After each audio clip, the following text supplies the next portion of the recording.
ન્યૂઝમાં આપનું સ્વાગત છે। દુષ્કર્મના કેસમાં નડિયાદ ડિસ્ટ્રિક્ટ સેશન કોર્ટે આરોપીને 20 વર્ષની સખત કેદની સજા ફટકારી। મહુધાના હેરજ ગામનો આરોપી સુનિલભાઈ મહેન્દ્રભાઈ હરિજન નાઓ લલચાવી ફોસલાવી લગ્ન કરવાની લાલચ આપી જાતકર્મ કરવાના ઈરાદે ફરિયાદી સાથે કર્યું દુષ્કર્મ। વાલીપણામાંથી ભોગ બનનારને હેરજ ગામેથી ભગાડી લઈ જઈ તેની ઉપર તેની મરજી વિરુદ્ધ દુષ્કર્મ કર્યું હતું તે અંગે મહુધા પોલીસ સ્ટેશનમાં નોંધાયો હતો ગુનો।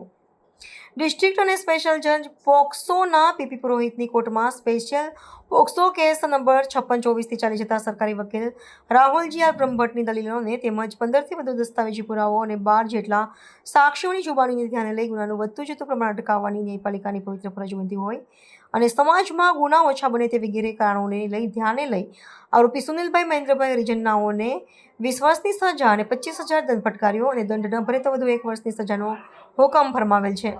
વધુમાં ક્રિમિનલ પ્રોસિજર કોડની કલમ 357 મુજબ દંડની રકમ વળતર પેટે રૂપિયા 1 લાખ ભોગ બનનારને આપવાનો પણ હુકમ કરેલ છે। રિપોર્ટર પ્રતિક ભટ્ટ, નડિયાદ। હું રાહુલજી બ્રહ્મભટ્ટ, નડિયાદ ડિસ્ટ્રિક્ટ કોર્ટ સરકારી વકીલ।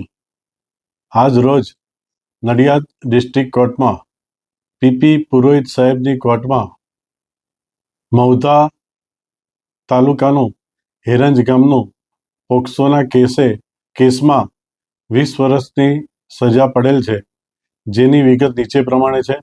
તારીખ 26/4/24ના રોજ હેરંજ તાલુકા મહુધા જિલ્લો ખેડાના આરોપી